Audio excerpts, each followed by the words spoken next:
She bit her lips every time he looked at her, until he noticed and discovered the feeling she was trying to hide.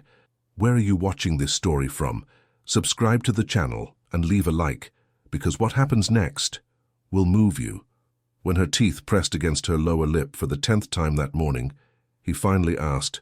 Sutton's voice cut through the library's silence like a blade slicing through silk. Why do you do that, Eloise? She froze, pen suspended above paper, heart hammering inside her chest like a bird trapped in a cage. It wasn't the first time he'd watched her.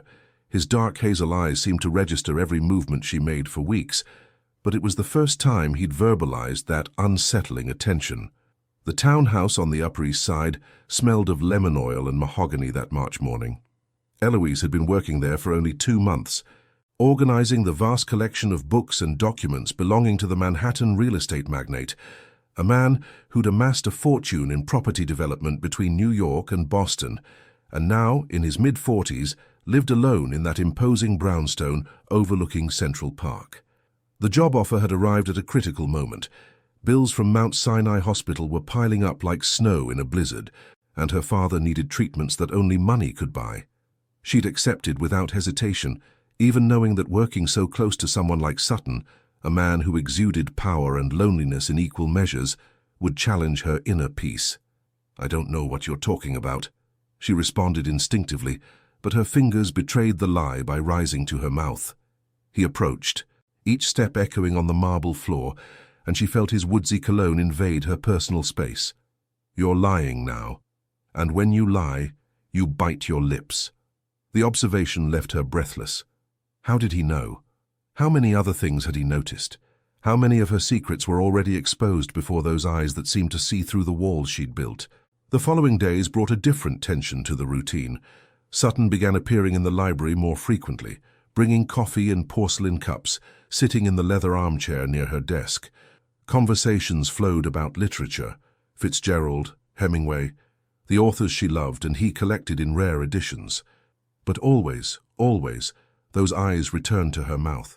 And Eloise discovered something disturbing. The more she tried not to bite her lips, the more the gesture became involuntary. It was as if her body had decided to betray her completely. The first real change happened when autumn painted Central Park in golden hues. She was cataloguing rare books when she found a folder hidden between ancient pages. Inside, photographs of a younger Sutton, smiling beside a dark-haired woman in the Hamptons. Happiness radiated from those images, but they all ended abruptly. No recent photos, no trace of that joy in the last 10 years. Eloise understood then that he too carried secrets, that this townhouse was as much prison as refuge. That same week he called her to the main study. The room smelled of leather and Cuban cigars, masculine and imposing. "I need to make you a proposition." His words fell like stones into a calm lake. He needed a companion for social events, business dinners at the Plaza, openings at the Met, meetings with Boston investors. Someone who could represent the image of stability his partners expected to see. In return, he'd double her salary. She need only stand beside him, nothing more. At first, it seemed simple. Wear designer dresses he had delivered, smile for cameras, hold his arm at events. But each accidental touch sent electric waves through her skin. Each time he placed his hand on the small of her back to guide her through a crowd of Manhattan businessmen, she felt the world melt. And Sutton? He watched her with an intensity that made her knees weaken, especially when she bit her lips. Winter brought complications. His family appeared for the holidays. Vivian, the elegant and icy sister from Boston, and her husband, Gregory, a calculating businessman from Connecticut. During Christmas dinner, while sampling pecan pie and eggnog, Vivian studied Eloise like someone evaluating a forged painting. "What an interesting choice," she commented, her voice dripping with contempt. "How much is my brother paying you to pretend you care?" The words cut deep, especially because they touched a truth Eloise was desperately trying to deny. It was no longer pretense. She really cared. Dangerously. January arrived with torrential rains and a devastating discovery. Eloise overheard unintentionally one of Sutton's phone conversations. An important corporate merger with Philadelphia investors, scheduled months ago, cancelled without explanation. When she asked Warren, the trusted driver, She discovered that Sutton had refused crucial meetings on 3 different occasions, all coinciding with moments when she'd needed time to take her father to the hospital. He was sacrificing multi-million-dollar deals for her, and hadn't even mentioned it. Anger and gratitude mixed into a bitter cocktail. On a rainy February afternoon, with the cold New York wind lashing the windows, she confronted him. Why? Why do you do this? I'm just an employee, someone you pay to be here. Sutton stood, approached, and for the first time touched her face with a gentleness that made her want to cry. You think I didn't notice? From the first day when you walked in here with that stubborn pride in your eyes, carrying the weight of the world on your shoulders, I watched you work late, phone the hospital in secret, count every dollar. I watched you refuse help, refuse everything except what you considered dignified. Eloise tried to pull away, but he held her face with both hands, calloused from work despite the fortune. And I watched you bite your lips whenever someone asked about your life, whenever you tried to hide the truth. You do it when you want to protect the people you love, when your father asks if you're eating well, when I ask if you're tired, you bite your lips and lie to spare others. Tears fell before she could stop them, salty as the Atlantic Ocean. I can't let you sacrifice everything for me. It's not fair. His voice came out hoarse, vulnerable. Fair was watching you every day and pretending it was just work. Fair was watching other men look at you at receptions at the MoMA and having to suppress jealousy. Fair was discovering that for the first time in 10 years, since Cora left after a devastating accident on the Taconic, I wanted to wake up in the morning. The revelation hit her like an ocean wave. He'd loved and lost. He understood pain, and now he was choosing to risk again. With her. What if I'm not enough? She whispered, old insecurity emerging. Sutton smiled, a sad and genuine smile. You're already more than I deserve to hope for. You brought life to this dead house. You brought discussions about Fitzgerald at 3 in the morning, spilled coffee on Persian rugs, jazz playing in empty corridors. You brought a reason for me to want to build something beyond money. When he kissed her, finally, the taste of salt from her tears mixed with the promise of new beginnings. Outside, the bells of St. Patrick's Cathedral rang 6 o'clock, as they had for over a century. And for the first time in months, Eloise didn't bite her lips. She didn't need to hide the truth anymore. Not from Sutton, not from herself. The solitary Manhattan magnate had discovered her secret. Yes, but in the process, she'd discovered his. That true wealth was never in bank accounts, but in the courage to love again. Even when the world insists that a girl from a humble family and a real estate tycoon can't meet. In the end, they both learned that the heart knows no social classes, respects no differences, calculates no risks. It simply feels deeply, irreversibly, completely, like the love born in the pages of the American novels they both admired. The following days brought a different tension to the routine. Sutton began appearing in the library more frequently, bringing coffee in porcelain cups, settling into the leather armchair near her desk. Conversations flowed about literature, Fitzgerald, Hemingway, the authors she loved, and he collected in rare editions. But always, always those eyes returned to her mouth, and Eloise discovered something disturbing. The more she tried not to bite her lips, the more the gesture became involuntary. It was as if her body had decided to betray her completely. Tell me about your father, Sutton asked one rainy afternoon while water hammered the windows with Manhattan fury. Eloise felt panic climb up her throat. No one in this house knew about the illness, the nights at the hospital, how every dollar of her salary went to medications that barely kept her father alive. He's fine, she lied, and her teeth found her lower lip before she could stop it. Sutton leaned forward, elbows on knees, studying her with that intensity that made her feel naked. There it is again. Every time you talk about your family, every time someone asks about your personal life, you bite your lips as if you could contain the true words inside your mouth. She stood abruptly, walking to the window. The city stretched beyond, thousands of anonymous lives moving beneath the rain. My personal life is nobody's business, she said with more harshness than intended. You're right, he conceded, and something in his tone made her turn. There was sadness in his face, a melancholy he rarely let show. We all have a right to our secrets. I understand that better than anyone. Curiosity overcame fear. What secrets do you keep, Sutton Reed? He smiled, but it didn't reach his eyes. The ones that weigh too much to share with strangers. Am I a stranger? The question emerged before she could filter it, loaded with meaning neither was ready to explore. The silence stretched between them, dense and electric. Finally, Sutton stood, walking until he was inches away. The scent of his cologne, notes of cedar and bergamot, enveloped her like a cloud. I don't know, Eloise, are you? Her lips trembled, and this time it wasn't a nervous tic. It was something more dangerous, more real. Before she could respond, Sutton stepped back, breaking the spell. There's an important dinner tomorrow, and he said, his voice returning to its professional tone. Boston investors, I need you to accompany me. Me? But I'm just the librarian.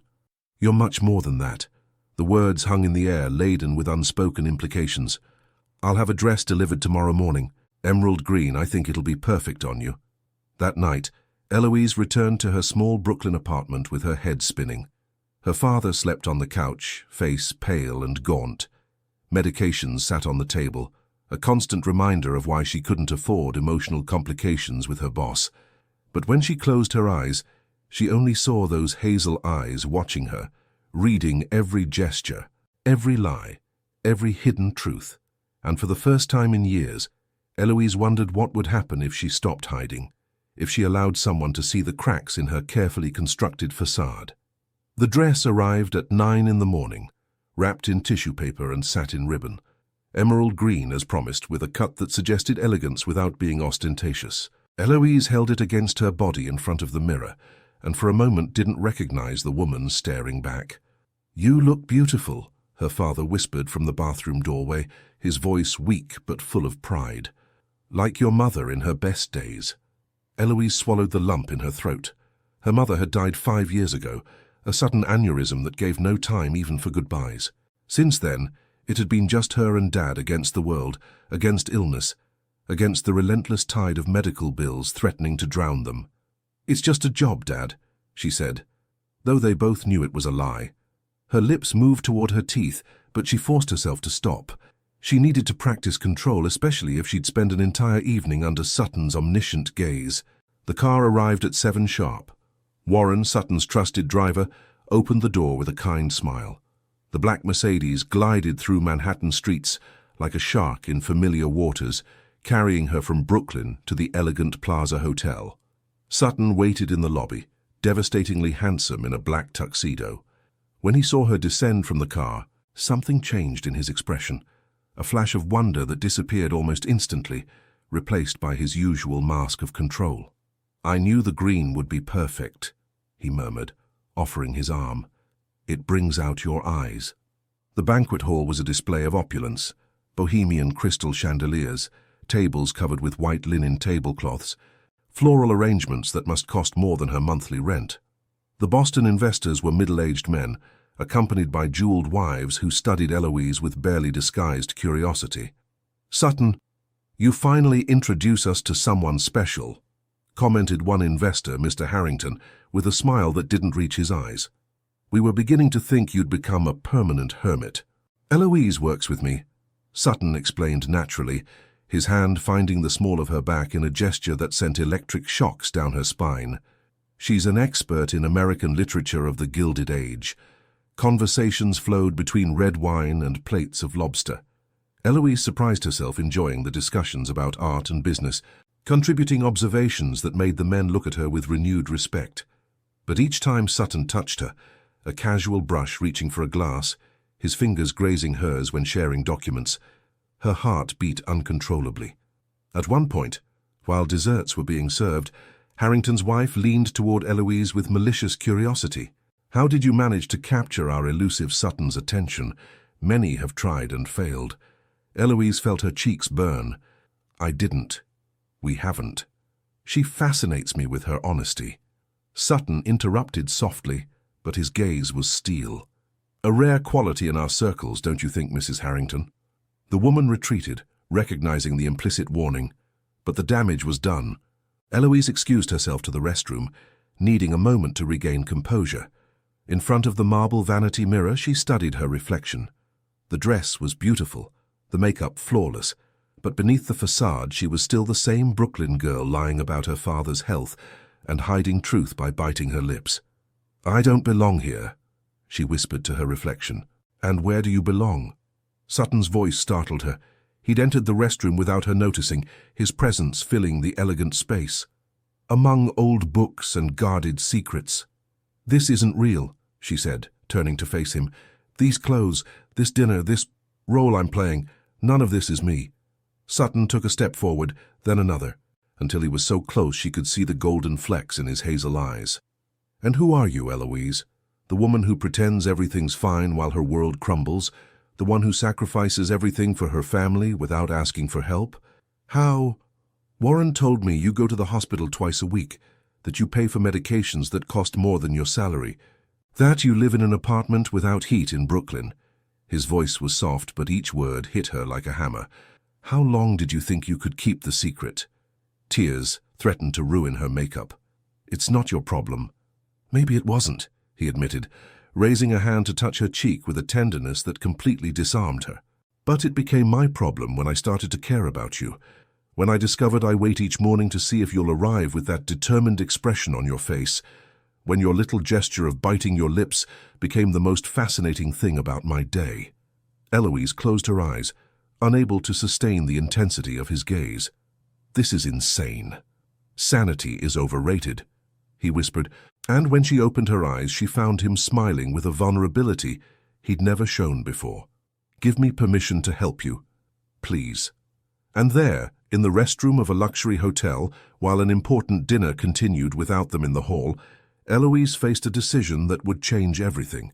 Continue carrying the weight of the world alone, or allow someone to see beyond the mask. Her lips trembled, but this time she didn't bite them. The tension between them changed after that night at the plaza. Sutton stopped maintaining professional distance, and Eloise discovered she missed the barriers that had once frustrated her. At least with barriers she knew where she stood. Without them she navigated unknown waters without map or compass. A week later, while cataloguing first editions in the library, Sutton entered with a leather folder under his arm. His expression was serious, almost formal, and Eloise felt a shiver of apprehension. "I need to propose something," he began, sitting on the edge of the desk. "And I need you to hear the entire proposal before refusing." Eloise set down the book she was holding. "You're scaring me." "That's not my intention." He opened the folder, revealing legal documents with the letterhead of a prestigious Manhattan law firm. "Your father's treatments need continuity. I've researched with specialists at Johns Hopkins. There are experimental options in Germany that could significantly extend his life." Eloise's heart stopped. "Sutton, I can't. Please, listen first." His voice had a shade of urgency. "I need a wife." The world tilted dangerously. "What?" "Not in the traditional sense," he clarified quickly. "A paper wife, for business reasons. My Boston partners have made it clear that my eternal bachelor image is affecting negotiations. They want stability, family, the illusion of normalcy." Eloise stood, needing distance to process what she was hearing. "You're asking me to pretend to be your wife?" "I'm asking you to help me save my company while I help save your father." Sutton stood too, following her to the window. "It would be an agreement, 2 years. Live here, accompany me to events, maintain appearances. In return, all your father's medical expenses covered. Experimental treatments at Mayo Clinic, the best specialists." "This is insane," she whispered, hands trembling. "And what happens after 2 years?" "A clean and discreet divorce, and a financial settlement that will allow you to live comfortably for the rest of your life." Eloise turned to look at him, searching for signs of deception in his face. She found only sincerity and something darker, desperation perhaps. "Why me? You could hire any actress, any model. Because I trust you." The words were simple, but loaded with meaning. "Because when I look at you, I see someone who understands what it means to make impossible sacrifices for the people you love. And because—" He stopped, as if the next words cost too much. "Because with you it's easy to imagine it's not just an act." Silence fell between them, heavy and electric. Outside, the April sun painted Manhattan streets with golden light, oblivious to the impossible decision facing a young woman from Brooklyn who'd never dreamed of townhouses or mysterious magnates. "I need time," she said finally. "You have until Monday," he responded, leaving the documents on the desk. "And Eloise." He stopped at the door, looking at her over his shoulder. "Don't make the decision for me. Make it for your father, for yourself, for the chance to stop lying about how much each day costs you." When he left, Eloise sank into the chair, hands covering her face. The familiar gesture arrived without thinking, her teeth finding her lower lip, biting until she almost tasted the metallic flavor of blood. That night, sitting beside her father's hospital bed, Eloise watched the machines monitoring each weak heartbeat. The doctor had been clear that morning. Without aggressive treatment soon, he had months, maybe only weeks. "What would you do, Mom?" she whispered to the empty air, as if her mother could hear from wherever souls go after death. "Would you accept the gilded cage to save the person you love?" But there was no answer, only the constant beep of machines and the weight of a decision no daughter should have to make. Eloise accepted the proposal on a Sunday afternoon, beneath torrential rain that lashed New York like tears from the sky. Sutton received her in his private study, a room she'd never seen before. Walls lined with dark wood, windows overlooking Central Park, a crackling fireplace fighting the April chill. "Are you certain?" he asked, and for the first time since she'd known him, Eloise saw real fear in his eyes. "Once we sign these papers, there's no going back. At least not without consequences. My father is dying," she said with firm voice, though her hands trembled as she took the pen. "The consequences of doing nothing are worse than anything this agreement might bring." They signed in silence, their names intertwining in black ink on cream paper, sealing a pact that was part lie, part truth, completely impossible to define. When they finished, Sutton removed a green velvet box from a drawer. "This belonged to my grandmother," he explained, opening the box to reveal a vintage engagement ring, white gold with an emerald surrounded by small diamonds. "She wore it for 50 years of real marriage. It seems appropriate for someone who understands the value of sacrifice." Eloise let him slide the ring onto her finger. It fit perfectly, as if made for her. "It's beautiful," she whispered. "Like its new owner, sire," Sutton responded, but something in his tone made her look up. The intensity in his eyes wasn't that of a man making a business deal. It was something deeper, more dangerous. The following days were a whirlwind. Lawyers, prenuptial agreements, confidentiality contracts. Warren moved Eloise's belongings from her Brooklyn apartment to the Upper East Side townhouse. Her father was transferred to a luxury private clinic where specialists from across the country reviewed his case. "I don't understand," her father murmured the first night in the new clinic, confused but visibly more comfortable in the adjustable bed with Egyptian cotton sheets. "How can we afford all this?" Eloise bit her lips before responding. "My boss, Sutton, is helping us. He's generous." "No man is that generous without reason," her father observed with the wisdom of someone who'd lived long enough to understand human motives. "Is he courting you?" The question caught her off guard. "It's complicated." "Love always is, daughter." "Love?" Eloise left the clinic with that word echoing in her head like a bell. It wasn't love, it was an agreement, a deal, two people helping each other survive the storms of their lives. There was no room for love in such a clinically defined transaction. Or was there? The wedding was scheduled for 6 weeks later, enough time to make necessary arrangements, but not so much as to raise suspicions. It would be intimate, only close family and necessary witnesses, at a private chapel on an estate the Reed family owned in the Hudson Valley. "My sister Vivian will come," Sutton warned one afternoon while they dined in the formal dining room of the townhouse. It was strange to share that enormous space with just the two of them, like two strangers on a stage too large. "She won't be kind. She's never approved of anyone she considers beneath our status." "And am I beneath?" Eloise couldn't avoid the defensive tone. In her twisted mind, anyone who doesn't come from old money and established surnames is beneath. Sutton set down his fork, studying her with that penetrating gaze that still made her feel naked. "But to me, you're the most valuable person I've met. Your courage, your loyalty. Those things can't be bought." Eloise felt heat rise up her neck. "You don't really know me, don't I?" He leaned forward, the candle between them casting dancing shadows on his face. "I know you prefer black coffee, but take it with cream out of courtesy. That you read Fitzgerald when you're sad and Hemingway when you need to escape. That every time you get good news about your father, you knock on wood 3 times for luck. And I know that when something scares you, you bite your lips until they almost bleed." She swallowed hard. "You watch me too much. I watch you enough to know this marriage will be anything but simple." He was right.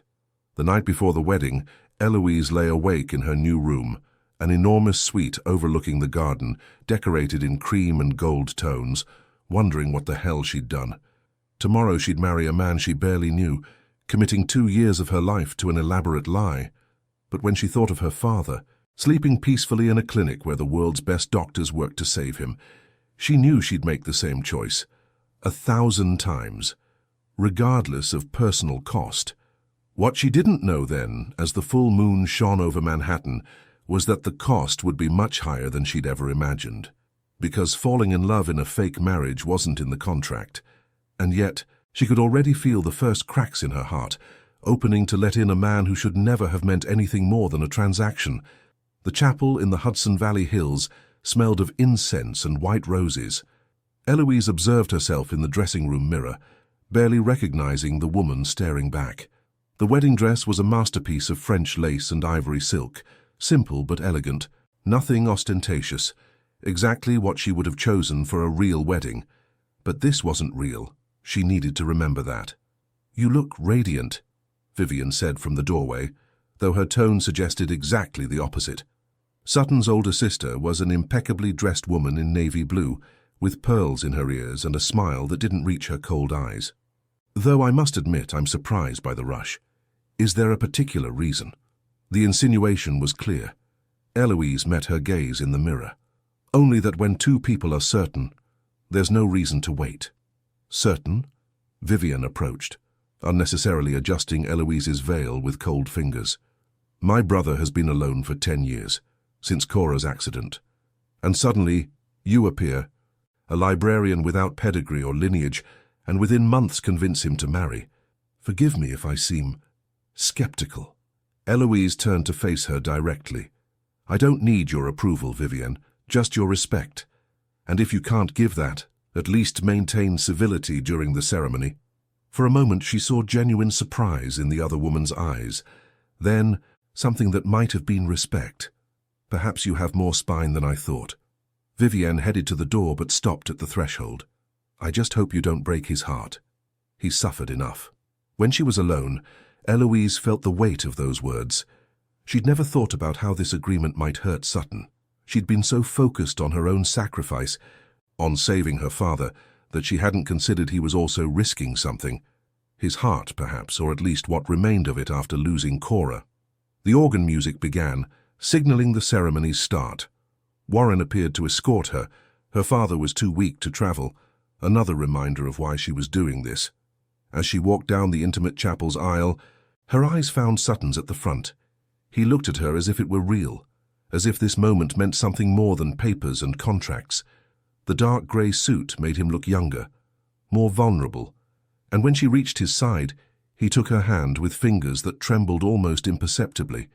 "You're beautiful," he whispered, eyes shining. The priest began the traditional ceremony. Eloise pronounced her vows in a trance, words about eternal love and fidelity that tasted like ashes in her mouth.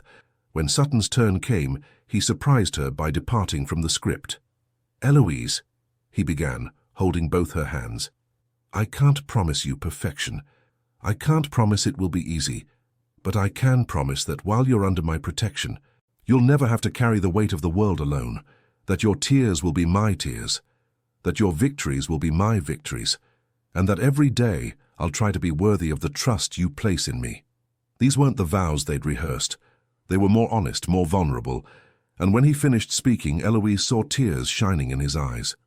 Tears telling her that perhaps, just perhaps, this had stopped being just an agreement long ago.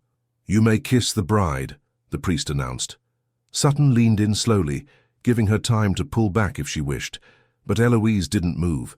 When their lips met, soft and reverent, something inside her broke. It wasn't the passionate kiss from movies. It was more intimate than that. It was a promise, a shared secret, a recognition that they'd crossed an invisible line and there was no going back. The reception was small but elegant. French champagne, classical music, polite conversations with the few guests. Viviane watched them like a hawk, but Eloise no longer paid her attention. She was too aware of Sutton's hand at her waist, the warmth of his body when they danced the traditional waltz, how his eyes kept finding her across the room as if magnetized. "Any regrets?" he asked as they danced, his breath warm against her temple. Eloise considered lying. Instead, she said, "Ask me in 2 years." 2 years, he repeated, and something in his voice sounded sad. What if by then we don't want to end this? Her heart skipped. The contract. To hell with the contract. He spun her in the dance, pulling her closer. What if we discover we're not acting at all? Eloise had no answer for that, because deep down, terrifyingly deep down, she already knew the truth. She hadn't been acting for weeks, and every time Sutton touched her, every time he looked at her as if she were something precious, she sank deeper into a feeling that wasn't in their carefully negotiated contract. She was falling in love with her fake husband. And that was more dangerous than any lie she'd told, biting her lips. The honeymoon didn't exist. Sutton had urgent meetings in Boston, negotiations that had been pending awaiting his personal stabilization. Eloise stayed at the Manhattan townhouse, navigating the strange reality of being Mrs. Reed. The first crisis arrived 3 weeks after the wedding. Eloise was in the library when the phone rang, a call from the clinic where her father was hospitalized. "Mrs. Reed, we need you to come immediately. Your father has suffered a complication." The world stopped. With trembling hands, she dialed Sutton's number in Boston. It went to voicemail. She tried again. Nothing. Business meetings had swallowed him, as always. Warren drove her to the clinic at breakneck speed. She found her father, pale as a sheet, surrounded by monitors beeping frantically. Doctors spoke in technical terms she barely understood. Cardiac crisis, severe arrhythmia, need for immediate intervention. "Where's your husband?" her father asked weakly when the doctors left. "You should have someone with you at times like this." Eloise bit her lips so hard she tasted blood. "He's busy. Important work." More important than this? There was no answer for that. She spent the next 6 hours in the waiting room alone, while surgeons worked on her father's heart. She tried calling Sutton repeatedly. Nothing. Just voicemail after voicemail, his recorded voice promising to return the call soon. When he finally emerged from surgery, it was midnight. Her father was stable, but critical. Eloise collapsed into a plastic chair, tears flowing freely for the first time in weeks. She'd been so busy being the perfect wife, the new lady of the townhouse, that she'd almost forgotten her father was the reason she was in this impossible marriage. "Mrs. Reed." She looked up to find a young nurse holding a phone. "Your husband is on the line. He's been calling frantically." Eloise took the phone with hands still trembling. "Where were you?" "Eloise, I'm so sorry." Sutton's voice sounded destroyed. "I left my phone in the hotel room during the meeting, when I saw the calls. Warren told me everything. I'm taking the first flight. I'll be there in 3 hours." "It's over," she said, her voice flat. "The surgery's over. He's stable. You don't need to." "Yes, I do." The interruption was firm. "I need to be there with you. Eloise, please wait for me." But when she hung up, something inside her had changed. The illusion that this marriage could be something more than transactional had cracked. Sutton had his world of business and power, and she had her reality of hospitals and fear. Two worlds that had collided temporarily, but perhaps could never truly merge. Sutton arrived at 3 in the morning, still in his business suit, hair disheveled from rushing. He found her asleep in the waiting room chair, and when Eloise woke to his gentle touch on her shoulder, she saw something in his eyes that completely disarmed her. Real panic, genuine fear. "I thought I'd lost you," he whispered, kneeling in front of her. "When Warren told me you were here alone, that you needed help and I wasn't there." "Sas, I've always been alone," Marina said harder than she intended. "This agreement doesn't change that. You have your life, I have mine." The pain that crossed his face was palpable. "Is that what you think? That this is just an agreement?" "Eloise, don't." She stood, needing distance. "Don't say things you can't follow through on. Don't complicate this more than it already is. It's already complicated, he insisted, standing too. It got complicated the day I started caring about you. It got complicated when your worries became mine. When the thought of you suffering alone made me take a flight in the middle of the most important negotiation of the year. You left the negotiation?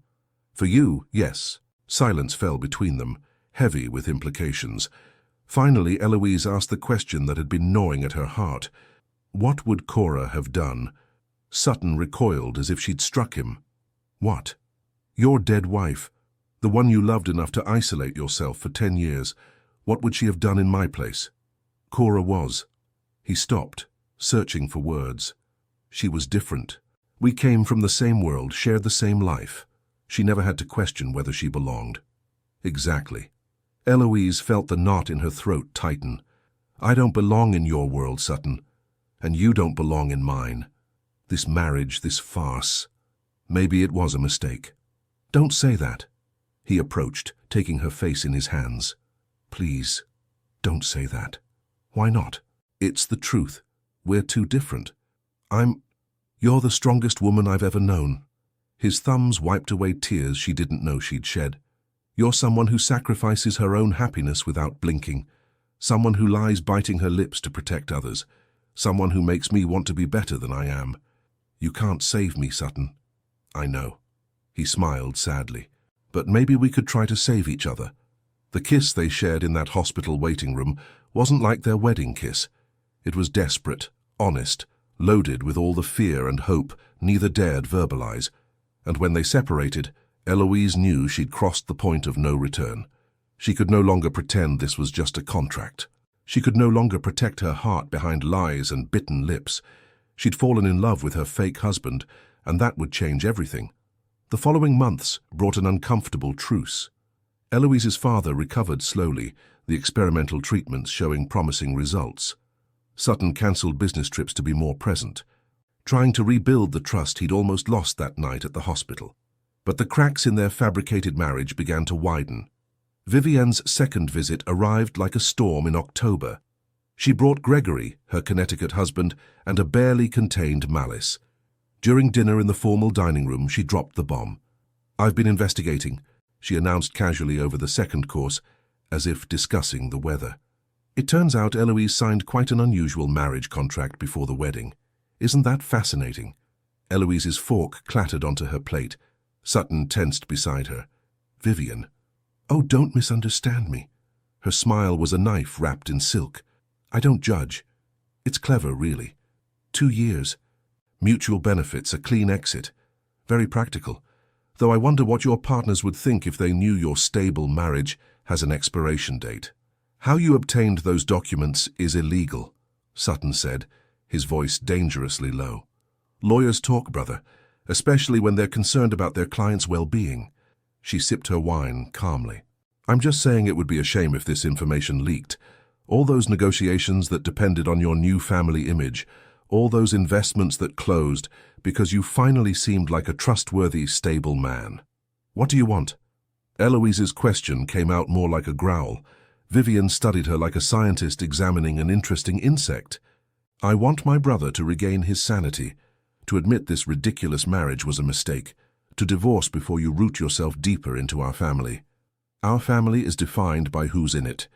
Sutton intervened. Not by you. And children, Vivian pressed.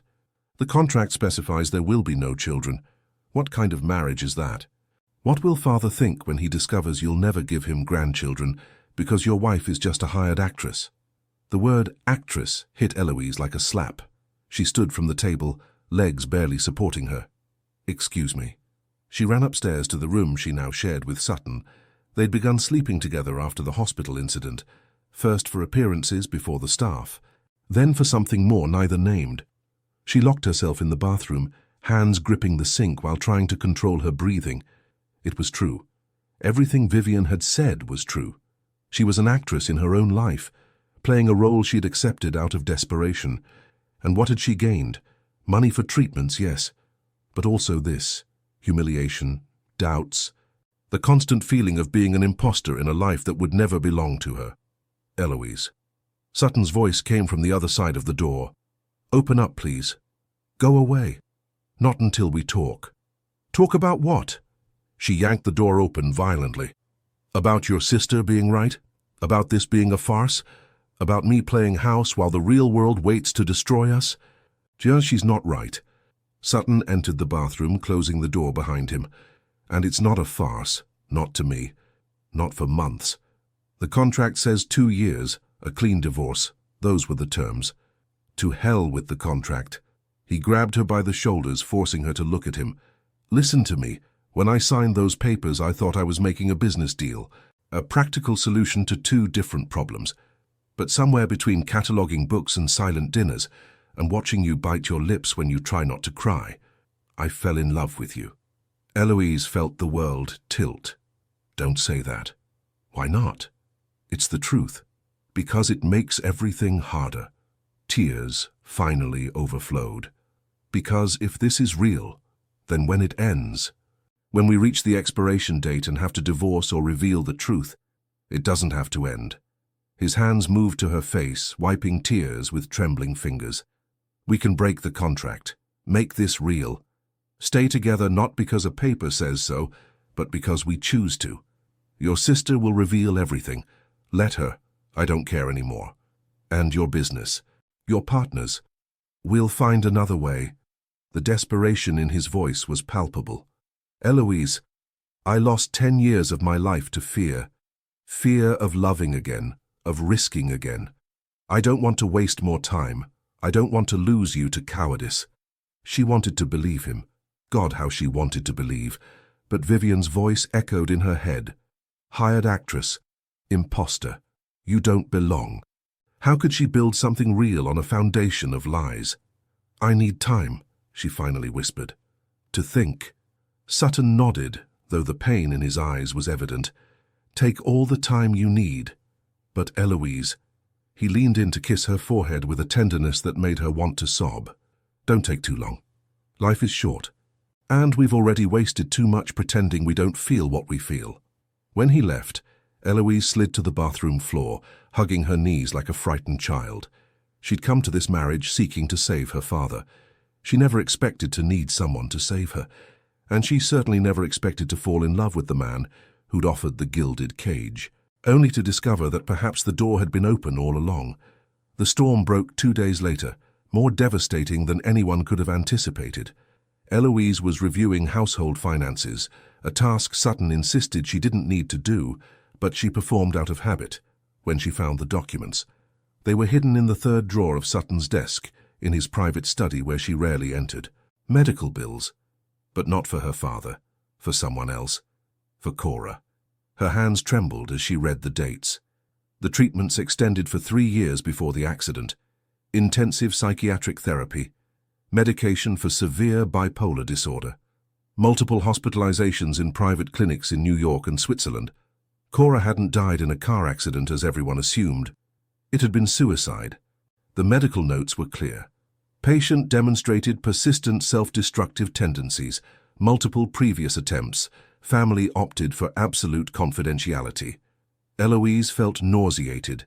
The entire romantic story Sutton had told about lost love, about the accident that took his wife, had been a lie, or at least a half-truth. You shouldn't be looking at that. Sutton's voice from the doorway made her jump.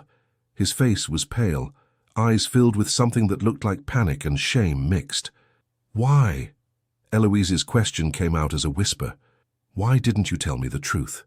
He entered the room, carefully closing the door. Because it's my shame, my failure, not yours. Your wife killed herself and you kept it secret. Eloise let the papers fall onto the desk. You told the world it was an accident. To protect her memory, to protect her family. Sutton ran a hand through his hair, a sign of stress she'd learned to recognize. Cora was brilliant, beautiful, complex.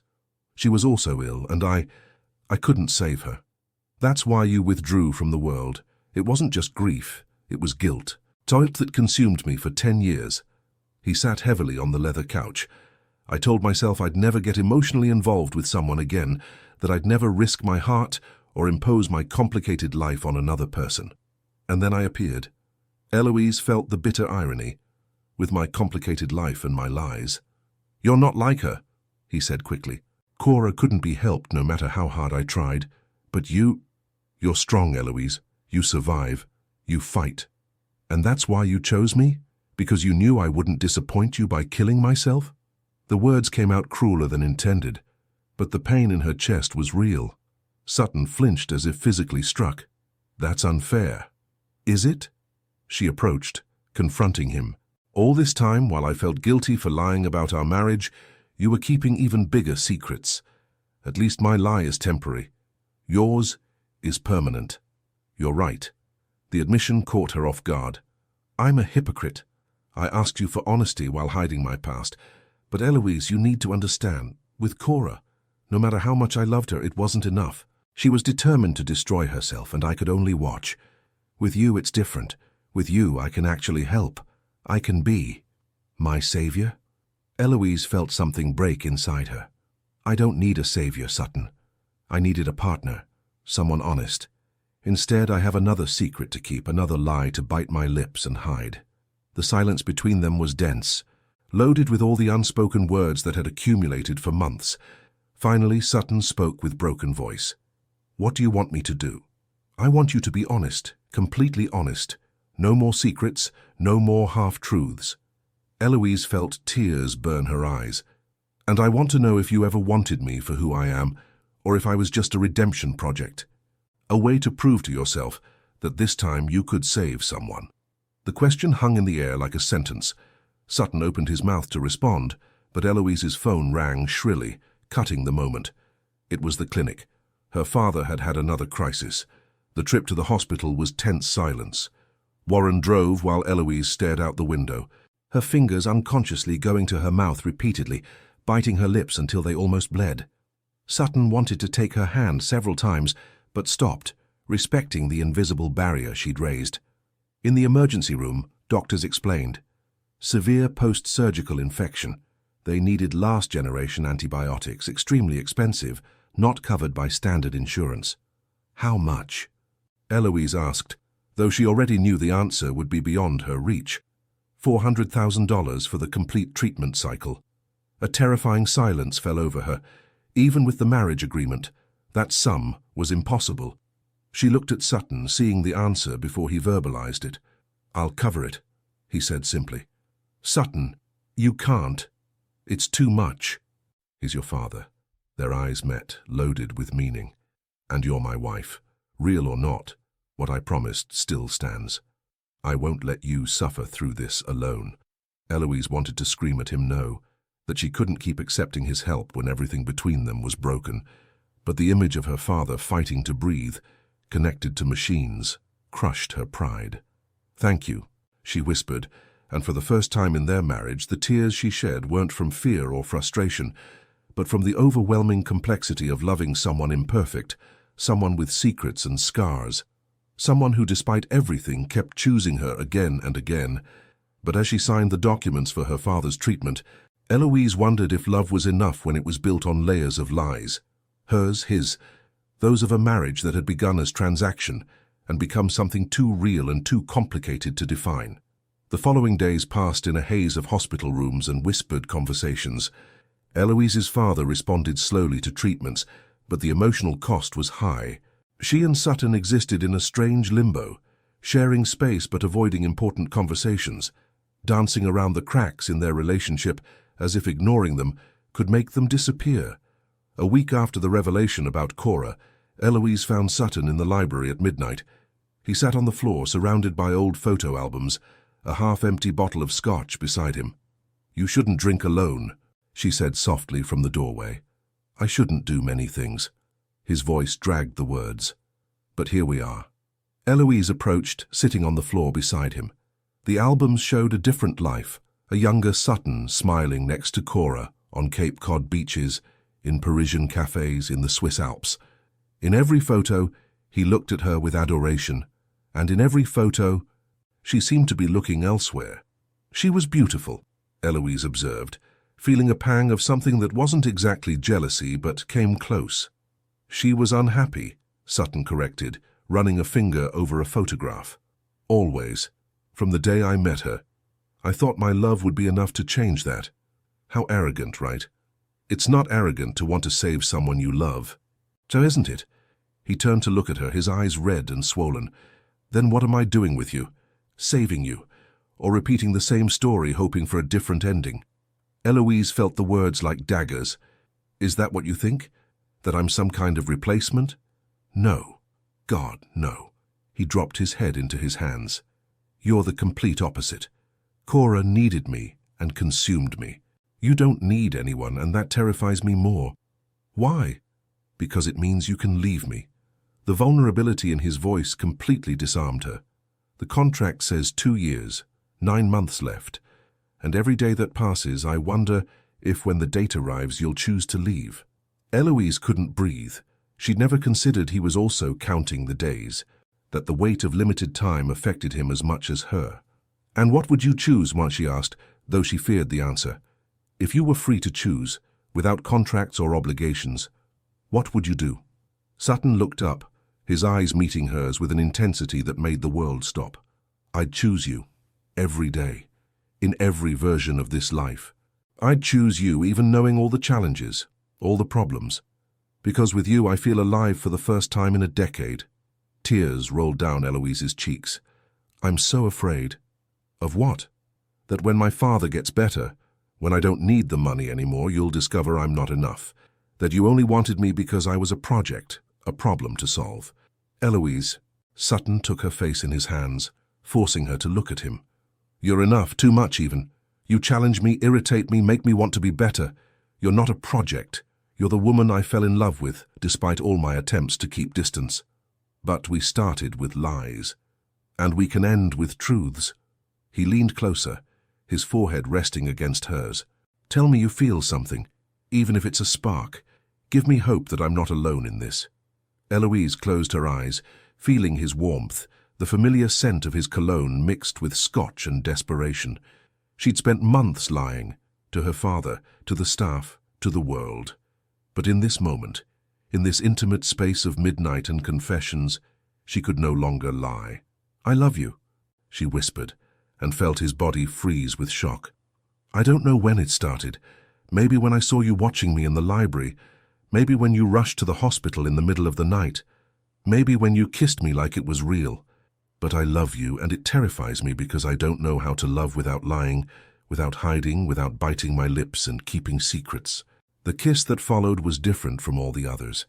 It wasn't gentle or theatrical. It was hungry, desperate, loaded with months of unresolved tension.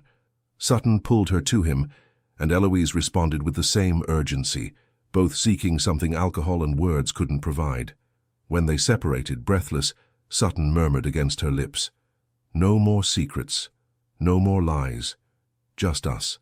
Trying, okay?" "Okay," as she promised, and for the first time since entering this impossible marriage, Eloise felt something like hope. Fragile, terrifying, but real. They didn't know then that the universe has cruel ways of testing promises, that truths, once released, have consequences, and that the precipice they stood on was about to crumble beneath their feet. The scandal broke in the newspapers 3 days later. Someone, Eloise suspected Vivian, had leaked the story of the marriage contract. The headlines were merciless. Manhattan magnate buys wife, the fake marriage of Sutton Reed. Love by contract. The year's farce in New York society. Sutton's phone wouldn't stop ringing. Partners withdrawing investments, emergency meetings, lawyers discussing PR strategies. Eloise locked herself in the library, unable to face the staff who now looked at her with a mixture of pity and judgment. Warren was the only one who dared speak to her. "Most of us already knew," the driver said gently, bringing tea she didn't touch. "Loyal staff notices things, but we also noticed how he looks at you. How you changed him. That can't be faked, Mrs. Reed." The use of her married name made her sob. Was she still Mrs. Reed? Or would all this end with a rushed divorce and a generous check, as had always been planned? Sutton spent 3 days handling the business disaster. When he finally returned to the townhouse, he looked 10 years older.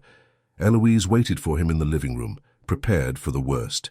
"I lost everything," he said without preamble, letting himself fall onto the couch like a puppet with cut strings. "The Boston investors pulled out, Philadelphia too. My sister is thrilled, of course."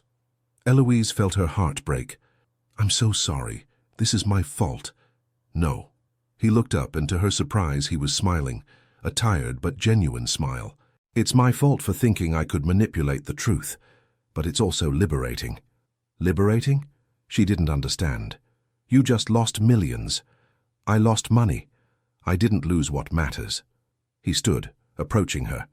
Eloise, these last 3 days, facing public scrutiny, angry calls, partners betraying me, I could only think one thing. That none of it mattered if I lost you in the process. The contract. Screw the contract. He took her hands, squeezing them. I want to ask you something, and I need you to be completely honest. No pressure, no obligations, just honesty. Eloise nodded, unable to speak. Do you want to stay with me? Not for the money, not for your father, not for any reason except that you want to. Because if the answer is no, I'll understand. I'll give you what I promised and let you go. But if there's the slightest possibility this is real for you too. Yes. The word came out before she could think it. Yes, I want to stay. I'm terrified and confused and don't know how to navigate this. But yes, I choose you. I choose us. The smile that lit up Sutton's face was worth more than any business investment. He lifted her in an embrace that made her feel safe for the first time in months. When he set her down, his eyes shone with unshed tears. Then we'll do this right. We'll start over. What do you mean? I want to court you, take you on dates, meet your family properly. No contracts, no agreements.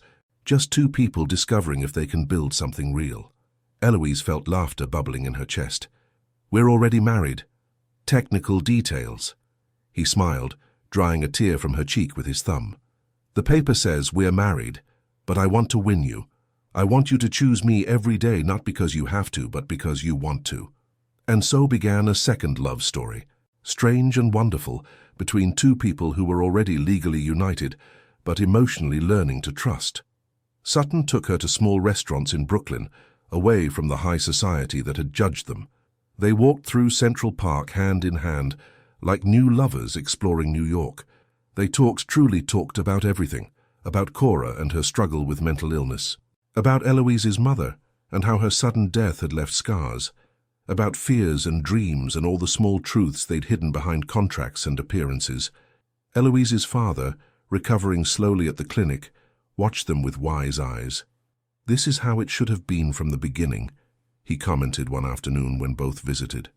Two people getting to know each other, without rush or pressure. Dad, it's complicated, Eloise began. Love is always complicated, daughter.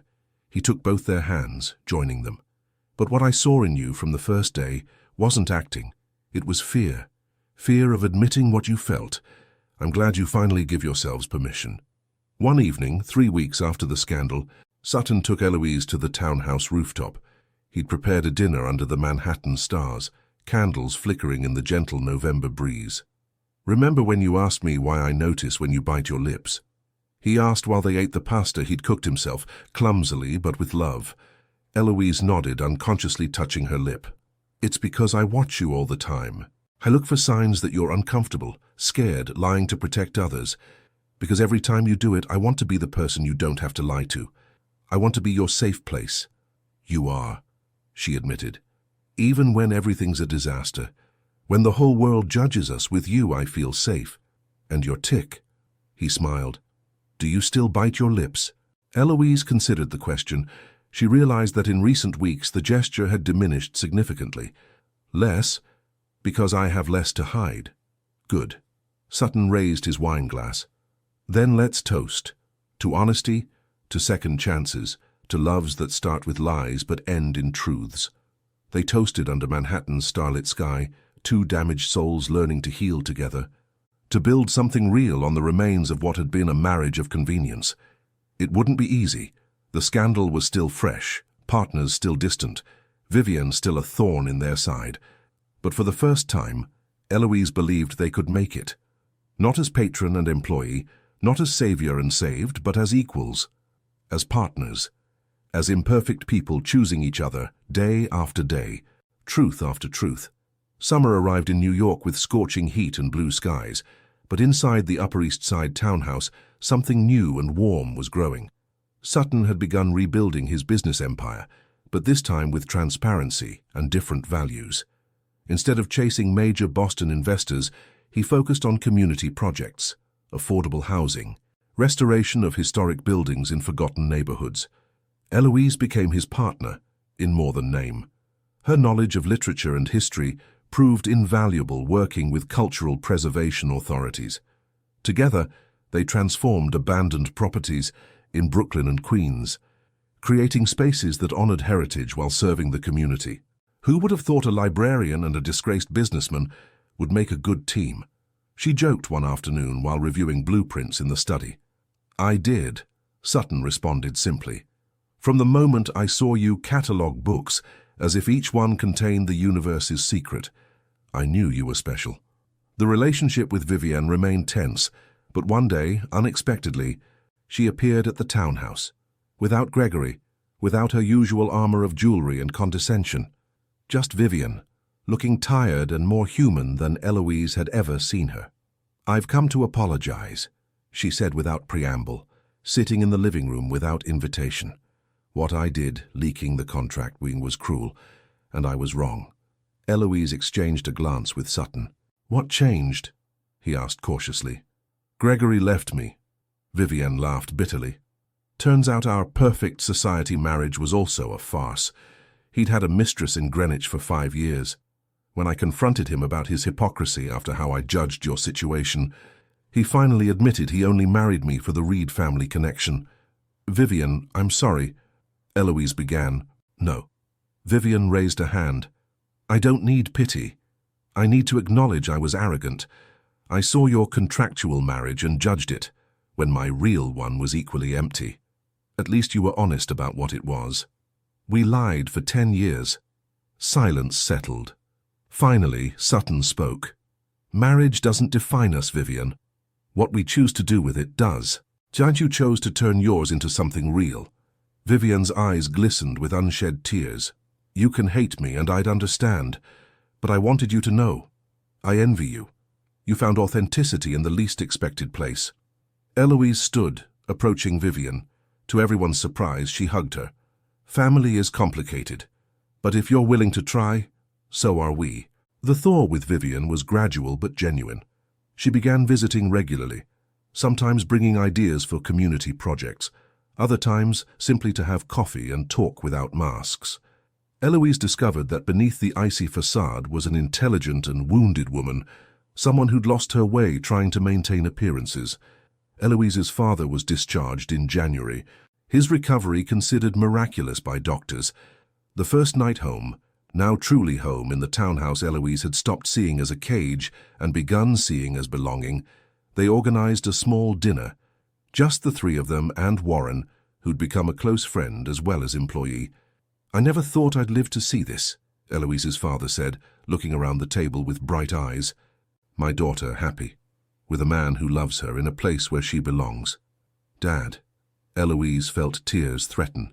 "Let me finish." His voice was stronger now, thanks to treatments. "When you accepted that job, I thought it was just to help me. I never imagined you'd find your place in the world, but you did, and it wasn't the townhouse or the money. It was finding someone who truly sees you." Sutton squeezed Eloise's hand under the table. She no longer bit her lips nervously. She no longer needed to hide her emotions. "I see you," Sutton murmured that night, when they were alone in their room. They'd begun sleeping together without pretense, their bodies finding comfort in proximity. "Every day I see you more clearly, and every day I fall more in love." "I thought you couldn't fall more in love," she teased, snuggling against his chest. "Turns out love has no ceiling." He kissed her head.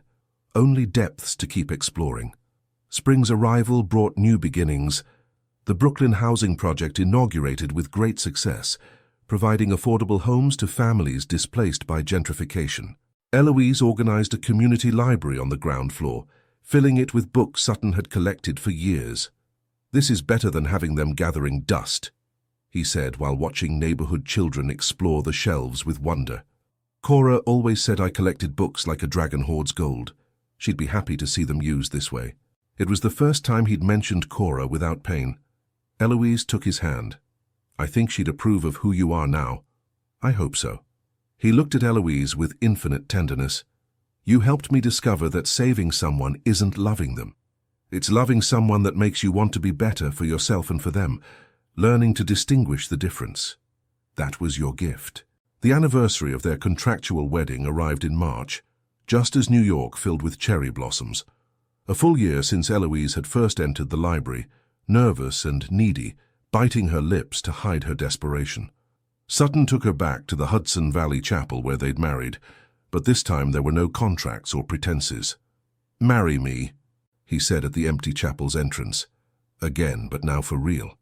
Eloise laughed, tears rolling down her cheeks. "We're already married, you fool." "On paper, but I want real vows. Words I choose freely, not because a contract requires it." He knelt, producing a different ring, simple, beautiful, obviously chosen with care. "Eloise, will you marry me? Not for 2 years, but forever. Not to save companies or pay treatments, but because when I think of my future, I only see you." "Yes," she whispered, almost voiceless. 1,000 times yes. They kissed at the chapel's threshold, a kiss that tasted of new promises and second chances. And when they separated, Eloise realized something. Her lips were relaxed without tension. She no longer needed to bite her lips to hide truths. Because with Sutton, she'd finally found someone with whom she could be completely, imperfectly honest. The second wedding was planned for May, when the townhouse garden's roses would be in full bloom. It would be intimate, only close family and real friends, not the parade of investors and partners that had characterized the first. But 2 weeks before the ceremony, Sutton's past returned in an unexpected way. Eloise was in the library when Warren announced a visitor. A woman in her 40s, elegant but with an air of fragility, waited in the living room. She introduced herself as Helena, Cora's younger sister. "I shouldn't be here," Helena began, her hands trembling as she held a teacup. "But when I heard about your new wedding, I knew I had to come to warn you." A chill ran down Eloise's spine. "Warn me about what?" "About my sister. About what her relationship with Sutton was really like." Helena paused, searching for words. "Cora. She wasn't the victim everyone thinks. She was complex, yes. Ill, yes. But also manipulative." Eloise sat slowly. "I don't understand." Cora had bipolar disorder, but she refused to take medication consistently, said it made her feel flattened. Instead, she used her episodes to manipulate Sutton. She'd threatened to harm herself every time he tried to set boundaries or make decisions without her. "Does Sutton know you're here?" Eloise asked. "No, and he'll probably hate me for coming." Helena pulled an envelope from her purse. "These are letters Cora wrote but never sent, found after her death. In them, she admits she knew exactly how to control Sutton, how to use his guilt and protective nature against him." Eloise took the envelope with trembling hands. "Why are you showing me this?" "Because Sutton has carried guilt that wasn't his." Helena's eyes filled with tears.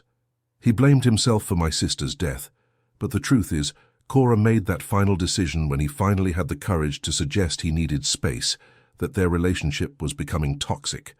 She chose to punish him in the most permanent way possible." Eloise felt nauseous. This would destroy Sutton. Or free him. Helena stood, preparing to leave. "That's your decision. You can keep these letters and protect him from the truth, or you can trust he's strong enough to face it. I just thought you should know before committing your life to someone who may never have forgiven himself for something that wasn't his fault." After Helena left, Eloise remained alone with the envelope, feeling as if she held a grenade without a pin. Should she show Sutton? Or burn the letters and let the past remain buried? She remembered the words they'd promised each other. No more secrets. No more lies. That night, while they dined on the terrace under the stars, Eloise placed the envelope between them on the table. Sutton looked at it with curiosity, then growing alarm when she explained where it came from. "You don't have to read them," she said softly. "I can burn them right now, but we promised total honesty, and hiding this would be starting our new life with another secret." Sutton took the envelope with visibly trembling fingers. "Did you read them?" "No. I thought you should decide if you want us to read them together, or just you, or neither." He studied the envelope for a long moment. Finally, he opened it and began to read. Eloise watched emotions cross his face: shock, pain, disbelief, and finally, something that looked like relief mixed with sadness. When he finished, he dropped the letters onto the table, burying his face in his hands. Eloise stood, circling the table to hug him from behind, her cheek against his back. "It wasn't your fault," she whispered. "It never was. So many years." His voice came out muffled. "So many years blaming myself, thinking if I'd been more patient, more understanding, more something, she'd still be alive. Cora was ill in ways you couldn't cure, and according to these letters, she knew it. She used that illness as a weapon, and that's not love. That's manipulation." Sutton turned in the chair, burying his face in Eloise's abdomen. She held his head, stroking his hair, while he finally allowed himself to cry. Not for Cora, he explained later, but for the man he'd been, trapped in a toxic relationship, without understanding what was happening. "How can you love me?" he asked when he'd finally calmed. "After all this, after knowing how blind I was." "I love you because you're human," Eloise responded. "Because you made mistakes and learned from them. Because when you met me, you didn't try to control or save me, but support me. That's the difference. Helena was right to give you these letters," he said after a long silence. "I needed to read this. I needed to know I wasn't the villain in that story, even if I wasn't the hero either. You were human, that's enough." They spent the rest of the night on the terrace, talking about Cora in ways they'd never been able to before. Sutton shared memories, good and bad, without the filter of guilt that had always colored his recollections. Eloise listened, offering understanding without judgment. At dawn, they decided to burn the letters together in the study's fireplace. As Cora's words turned to ash, Sutton murmured, "May she rest in peace. Truly. This time." Eloise embraced him, and when they kissed, she knew they were finally free. Free from contracts, from secrets, from ghosts of the past, ready to write their own story, one truth at a time. Their second wedding day dawned perfect. Cloudless blue sky, a gentle breeze carrying the scent of garden roses. Eloise prepared in the room she now shared with Sutton, but this time there were no nerves or doubts, only pure anticipation. Vivian arrived early to help with the dress, a simple ivory silk design Eloise had chosen herself, not because a contract required it, but because it made her feel beautiful. "You're radiant," Vivian said genuinely while adjusting the veil. "Nothing like that first time. Then you looked scared. Now you look complete." "I am," Eloise responded, studying herself in the mirror, and it was true. She was no longer the frightened Brooklyn girl pretending to belong. She was Eloise Reed, a woman who'd learned that home wasn't a place but the people you chose. Her father waited at the foot of the stairs, dressed in a new suit, looking healthier than he had in years. His eyes filled with tears when he saw her descend. "Your mother would be so proud," he whispered, offering his arm. "Not because of the townhouse or the money, but because you found the courage to be happy." The ceremony was held in the townhouse garden, under an arch of white and red roses. Only 20 guests, Warren and some loyal staff, Helena and her family, a handful of real friends who'd supported the couple during the scandal. No business partners or investors pretending interest. When Eloise appeared in the garden on her father's arm, Sutton wiped away a tear without shame. This time, there was no doubt in his gaze, only pure love without complications. The vows were short but deeply personal. Eloise spoke first. "Sutton, when we met, I was a woman who hid truths by biting my lips. You were a man who hid his pain behind marble walls and contracts. We were both broken, both scared. But something magical happened. We found each other in that imperfection. I learned that honesty isn't weakness, and you learned that love isn't saving someone but walking beside them. Today I promise to be your partner in every step. I promise to tell the truth, even when it hurts. And I promise to love you not despite your scars, but including them because they made you the man I fell in love with." Sutton took her hands, his thumbs gently caressing her knuckles before speaking. "Eloise, you taught me that true love isn't control or rescue. It's choice. Every day, choosing to see the other person, listen to them, honor them. You gave me permission to release the guilt that consumed me for a decade. You showed me I could love without fear, trust without conditions. Today I promise to be your refuge when you need rest, but never your cage. I promise to celebrate your strength, not try to diminish it. And I promise every morning for the rest of my life to look at you and remember how lucky I am that you chose to stay. There wasn't a dry eye when they exchanged rings, the same ones from the first wedding, but now loaded with real meaning. And when the officiant declared them husband and wife, truly and finally, the kiss they shared was a promise sealed by choice, not contract. The reception was joyful and relaxed, no formal speeches or rigid protocols. Warren proposed an emotional toast about second chances. Vivienne surprised everyone by sharing a funny story about how Sutton had been terrified the first time he met Eloise, hiding in his office for an hour before daring to enter the library. "I knew you were dangerous," Sutton admitted, taking Eloise's hand, "because from the first moment I knew you could destroy all my defenses." "And I did," she responded with a smile, "but only because you destroyed mine first." As the sun set over Manhattan, painting the sky in oranges and pinks, Eloise and Sutton escaped from the reception to have a private moment in the library where everything had begun. He led her to the same desk where she'd worked that first day. "Remember when I asked why you bite your lips?" he said, sitting her on the desk and standing between her legs. "How could I forget? I almost died of embarrassment." "I was terrified," he admitted, "because I already knew you weren't just another employee.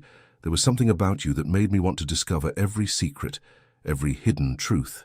"And now?" Eloise wrapped her arms around his neck. "Do you still want to discover my secrets?" "Now I want to spend the rest of my life learning everything about you, the big things and the small. How you take your coffee, what books you reread when you're sad, what makes you laugh until you can't breathe." "That's a long project," she teased. "I have the rest of my life to dedicate to it." He kissed her softly. "And Eloise, thank you." "For what?" "For not biting your lips when you said your vows, for trusting me with all your truth, for staying when you could have left." Eloise touched his cheek with infinite tenderness. "Leave? And miss this life with you? Never. This is my home now, not the townhouse or Manhattan. You're my home." They stayed like that, wrapped in each other's embrace, while the sound of celebration continued outside. In that space where they'd begun as strangers united by necessity, they now stood as partners chosen by love. Months later, when curious people asked about their unconventional story, Eloise always smiled and said, "Sometimes love begins in the most unexpected ways. Sometimes you need to sign a contract to discover what's really worth it." And if anyone noticed she no longer nervously bit her lips, if they saw the way Sutton looked at her, as if holding the world in his arms, they understood they'd witnessed something rare, a love that had begun with lies and ended in the deepest truth of all. That when two people choose to truly see each other, with all their imperfections, all their fears, all their secrets, and decide on each other every day, that's more powerful than any contract, more lasting than any promise written on paper. That love, forged in honesty and tempered by choice, is the only one that truly lasts forever. Years later, Eloise would write in her private journal, "Someone once asked me why I bit my lips. The truth is, it was my way of containing words I was afraid to say. But Sutton taught me that the most important words, I love you, I choose you, I stay, are the ones we should never contain. Now my lips are free, not because I'm no longer afraid, but because I finally found someone with whom it's safe to be vulnerable. And that's the true happy ending." In the townhouse garden, under the same rose arch where they'd married the second time, Sutton planted a special rose bush, one that would bloom each spring in shades of emerald green, a reminder of the dress Eloise had worn that first night at the plaza, when everything changed. They called it Hidden Truth because, as Eloise explained to her father the first time it bloomed, sometimes the most beautiful truths are hidden in unexpected places. You just need the courage to look and the honesty to see. And each spring, when that rose bush bloomed, Eloise and Sutton renewed their vows, not formally, not before witnesses, but in the intimate silence of their garden, whispering promises they now knew by heart, but never lost meaning. I choose you, again and forever. Because some loves are written in contracts that fade, but others are carved in hearts willing to change, to grow, to choose truth over convenience, And those loves, those are the ones that survive any storm.